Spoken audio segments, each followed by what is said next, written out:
Hi అండి, అందరు ఎలా ఉన్నారు? బాగున్నారా? సో ఈరోజు వీడియో ఏంటి అంటే తక్కువ ఇంగ్రీడియంట్స్ తోటి ఉగ్గు ఎలా ప్రిపేర్ చేస్తాను అన్నదైతే మీతో షేర్ చేసుకుంటాను అనమాట. సో ఇంకా లేట్ చేయకుండా వీడియో అయితే స్టార్ట్ చేసేస్తాను. వీడియో స్టార్ట్ చేసే కన్నా ముందు నాది ఒక చిన్న రిక్వెస్ట్ అండి. వీడియోని ఇంకా లైక్ చేయకుండా చూస్తున్నట్టయితే ఫస్ట్ అయితే ఒక లైక్ ఇచ్చేసేయండి. మీరు చేసే లైక్ వల్లనే నా వీడియో ఇంకా సజెషన్స్లోకి అయితే వెళ్ళడం జరుగుతుందనమాట. సో ప్లీజ్ లైక్ అయితే ఇవ్వండి. ఇంకా అసలు లేట్ చేయకుండా వీడియో అయితే స్టార్ట్ చేసేస్తాను. ఫస్ట్ అయితే ఒక కప్ రైస్ తీసుకున్నాను అనమాట. ఒక కప్ రైస్కి ఒక స్పూను ఎర్రపప్పు, ఒక స్పూను పెసరపప్పు అయితే తీసుకున్నాను. ఈ మూడింటిని మంచిగా వాష్ చేసుకోవాలి. వాష్ చేసుకున్న తర్వాత ఒక మంచి కాటన్ క్లాత్ పైన అయితే డ్రై చేసుకోవాలన్నమాట. లాస్ట్ టైం నేను ఉగ్గు ప్రిపేర్ చేసుకున్నప్పుడు మన సబ్స్క్రైబర్ ఒకరు ఏమని అడిగారంటే ఎండలో ఆరబెట్టకుండా నార్మల్గా ఫ్యాన్ కింద ఆరబెట్టచ్చా సిస్టర్ అనేసి అయితే అడిగారనమాట. అది ఉగ్గులో అంటే మనం చాలా ఇంగ్రీడియంట్స్ వేస్తాం కాబట్టి మ్యాక్సిమం ఎండలో ఆరబెట్టుకుంటేనే బాగుంటుంది. ఎందుకంటే బాదం పప్పు, జీడిపప్పు, పల్లీలు అట్లాంటివన్నీ ఫ్యాన్ కింద ఆరబెడితే ఆరవు అన్నట్టయితే నాకు అనిపిస్తుంది అనమాట. సో ఇది వచ్చేసి ఏంటి అంటే జస్ట్ 3 ఇంగ్రీడియంట్సే కాబట్టి మంచిగా మనం ఫ్యాన్ కింద అయితే ఆరబెట్టేసుకోవచ్చు.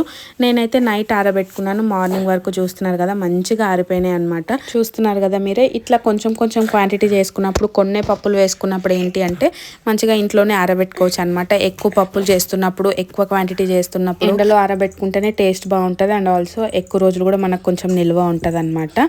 సో మీ డౌట్ క్లియర్ అయిందని అనుకుంటున్నా. ఇది వచ్చేసి మీరు మంచిగా ఫ్యాన్ కింద ఆరబెట్టుకొని ప్రిపేర్ చేసేసుకోండి. ఆ మూడింటిని మంచిగా డ్రై రోస్ట్ చేసుకున్న తర్వాత ఒక కప్ మఖానా అయితే తీసుకున్నాను అనమాట. దాంతోపాటు ఒక 10 to 12 జీడిపప్పు, బాదం పప్పు కూడా తీసుకొని మంచిగా డ్రై రోస్ట్ చేసుకుంటున్నాను. అన్నీ రోస్ట్ చేసుకున్న తర్వాత చల్లారించుకోవాలన్నమాట. చల్లారిన తర్వాతనే మనం మిక్సీకి అయితే వేసుకోవాలి. మధ్యలో మా చిన్నోడి డిస్టర్బెన్స్ అయితే వస్తూ ఉంటుంది. ప్లీజ్ ఇగ్నోర్ చేసేయండి. వాడిని ఎంత పడుకోబెట్టిన తర్వాత వాయిస్ ఓవర్ ఇద్దామన్నా వాడైతే అసలు పడుకోవట్లేదు అనమాట. డిస్టర్బెన్స్ క్రియేట్ చేస్తూనే ఉంటాడు. సో ఆయననైతే పక్కన పెట్టేసేయండి. ఇక్కడ చూస్తున్నారు కదా అన్నీ ఒక ప్లేట్లో అయితే వేసుకొని చల్లారనిచ్చుకున్నాను అనమాట. చల్లారించుకున్న తర్వాత అన్నీ కలిపి మిక్సీకి అయితే వేసుకుంటున్నాను. ఇంకా అంతే మనకు ఉగ్గు అయితే రెడీ అయిపోయింది అనమాట. ఉగ్గు అన్న అనొచ్చు, సెర్లాక్ అన్న అనొచ్చు. ఇది వచ్చేసి మనకు ఎప్పటి నుంచి పెట్టాలి అంటే 7 months బేబీస్ నుంచి అయితే హ్యాపీగా పెట్టచ్చు అనమాట. పిల్లలకి ఏ మంత్ నుంచి ఏది ఇంట్రడ్యూస్ చేయాలి అన్నది కూడా మదర్ పైన డిపెండ్ అయి ఉంటుంది అనమాట. ఎందుకు అంటే మనము ఎట్లా వాళ్ళకి ఇంట్రడ్యూస్ చేస్తామో అట్లా వాళ్ళైతే అలవాటు పడుతూ ఉంటారు. కొంతమంది బేబీస్ 7 monthsకే తినకపోవచ్చు, 8 monthsకి కూడా తినకపోవచ్చు అనమాట. సో అట్లా వాళ్ళు తినకపోతే వాళ్ళని ఫోర్స్ చేయకండి. ఒక్కొక్కటిగా వాళ్ళకి అలవాటు చేస్తే వాళ్ళు హ్యాపీగా తింటారనమాట. సేమ్ నాకు అట్లనే ఎక్స్పీరియన్స్ అయింది.